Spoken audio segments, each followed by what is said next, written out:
Hello friends, how are you? I think all are fine. So Haryana Kaushal Rozgar Nigam के अंदर 11 अलग अलग विभागों में फिर से नोटिफिकेशन आ गया है और अप्लाई करने की जो डेट है वो आज से आपकी हो जाएगी स्टार्ट। तो क्या इसकी लास्ट डेट है, क्या एलिजिबिलिटी है, क्या फुल इन्फॉर्मेशन आपको हमारी वीडियो में मिल जाएगी। लेकिन उससे पहले ये है कि परमानेंट वैकेंसी क्यों नहीं निकाल रहे। आखिर इतनी सारी वैकेंसी खाली हैं और हरियाणा कौशल रोजगार निगम के अंडर सभी वैकेंसियों को फुल किया जा रहा है, लेकिन कोई बोल नहीं रहा। क्योंकि जिस सब्जेक्ट की वैकेंसी निकलती है सिर्फ वही बोलते हैं, फिर दूसरे चुप हो जाते हैं। ये सभी का मामला है। गवर्नमेंट जो है अपनी पोस्टों को फुल करने में लगी हुई है और जो परमानेंट वैकेंसीज़ हैं वो बहुत ही कम, किसी सब्जेक्ट की तो है ही नहीं और किसी सब्जेक्ट की बहुत ही कम निकाली जा रही है।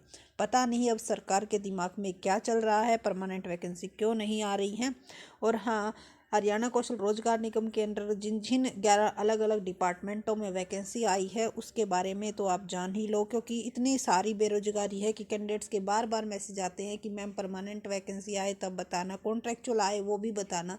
क्योंकि इतनी एजुकेटेड होने के बाद, पढ़ने के बाद फिर भी जो है परमानेंट वैकेंसी नहीं निकल रही हैं, तो कैंडिडेट्स के पास सिर्फ यही रास्ता है कि भाई जो वैकेंसी निकलती है कम से कम खाली बैठने से तो बेटर ही है।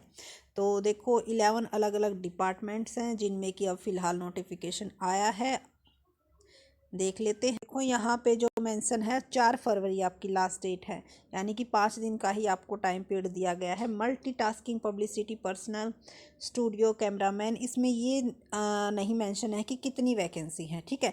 और जब आप साइट पे जाओगे हरियाणा कौशल रोजगार निगम पे, तो वहाँ पे आप अप्लाई कर सकते हो। और अगर आपने पहले अप्लाई कर मतलब पहले अपनी लॉगिन आईडी बना रखी है तो वहाँ से आप जाकर इस पर अप्लाई कर सकते हो। 12th पास होना चाहिए, उसके साथ साथ field program of chief minister, knowledge of Hindi up to matric, studio outdoor, good experience studio lighting, having minimum 5 year का एक्सपीरियंस आपको टीवी चैनल या प्रोडक्शन हाउस में होना चाहिए अगर आप मल्टी टास्क पब्लिसिटी पर्सनल के लिए अप्लाई करना चाहते हो, यानी कि स्टूडियो कैमरामैन के लिए। उसके बाद फर्स्ट पोस्ट ये आपकी टेक्निकल एसोसिएट की है, फील्ड टेक्नीशियन। आपका इसी फील्ड में डिप्लोमा होना चाहिए, ठीक है। और सभी की जो लास्ट डेट है वो 4 फरवरी है और जो ओपनिंग डेट है वो आज की ही है। तो multitasking publicity personal, web camera operator, multitasking security personal, security guard, 12th पास होना चाहिए तो आप अप्लाई कर सकते हो। Multitasking office personal, junior scale stenographer, 12th with shorthand speed of 100 word per minute in English and 80 word per minute in Hindi, तो आप apply कर सकते हो। उसके बाद जान लेते हैं 6 डिपार्टमेंट। तो टोटल 11 डिपार्टमेंट हैं। 7 था आपकी टेक्निकल एसोसिएट प्राइवेट सेक्रेटरी के रूप में, एंड 6 था आपका multitasking technical worker blacksmith, 5th pass work in workshop as per their post. उसके बाद है 8th डिपार्टमेंट आपका। 8 था आपका multi tasking office worker, store man की पोस्ट है। ये आपकी matric with NSQF work as per their own duty in office store room. And 9 था आपकी multi tasking office personal reader की, 12th pass matric, English shorthand speed of 80 words per minute and transcription of 15 word per minute, mistake up to 8% are allowed. Full information आप देख लेना। 2 year का आपके पास experience as clerk भी होना चाहिए, यानी कि एज ए क्लर्क आपके पास 2 ईयर का एक्सपीरियंस होना चाहिए। उसके बाद है para engineering associate, junior engineer, तो diploma in relevant line, diploma degree in civil engineering.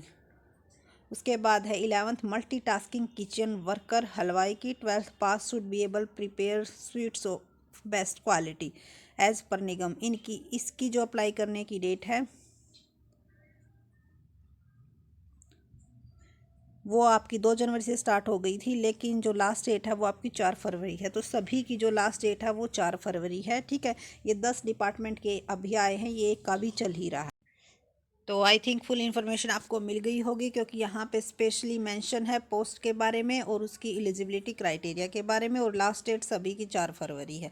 तो 5 दिन का आपको टाइम पीरियड दिया गया है। वैकेंसी ये मेंशन नहीं है कि किस डिपार्टमेंट में कितनी पोस्ट है, लेकिन बात यहीं पर ख़त्म नहीं होती। ये है कि अगर पोस्टें अलग अलग, कभी टीचर्स की, कभी अलग अलग डिपार्टमेंट्स की, ये निकाली जा रही हैं और भर्ती पूरी की जा रही हैं, केस हो रहे हैं तब भी भर्ती पूरी की जा रही है, बच्चों को ज्वाइनिंग मिल चुकी है। इतनी जल्दी, इतनी फास्ट किस लिए?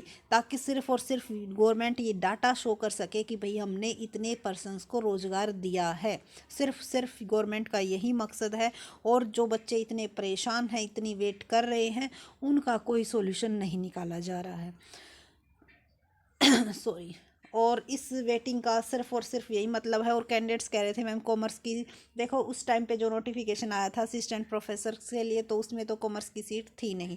कई सब्जेक्ट्स ऐसे हैं जिनकी वैकेंसी नहीं थी, लेकिन हरियाणा कौशल रोजगार निगम के अंडर बहुत सारे सब्जेक्ट्स की वैकेंसी, फिर वो वैकेंसी कहाँ से आ गई अगर इनसे कोई पूछा जाए तो। और वो वैकेंसी भी सिर्फ 1 साल के लिए फिल करवाई जा रही हैं, जिसपे कि कैंडिडेट्स अब अपनी जॉब पे फोकस करें या फिर वो अपनी तैयारी करें इस चीज़ की। क्योंकि अगर एक बार जॉब लग जाते हैं तो उनका इतना सारा प्रेशर्स काम का हो जाता है, फिर उनसे तैयारी नहीं हो पाती। तो परमानेंट वैकेंसी की तो वो बात छोड़ ही दो, 1 साल के बाद वो क्या करेंगे ये देखो। सरकार वो अपने फ्यूचर के बारे में सोचे, या फिर जिन बच्चों को पढ़ा रहे हैं उनके फ्यूचर के बारे में सोचे। तो थोड़ा सा ध्यान देना चाहिए इस चीज़ के बारे में। यही रिक्वेस्ट है कि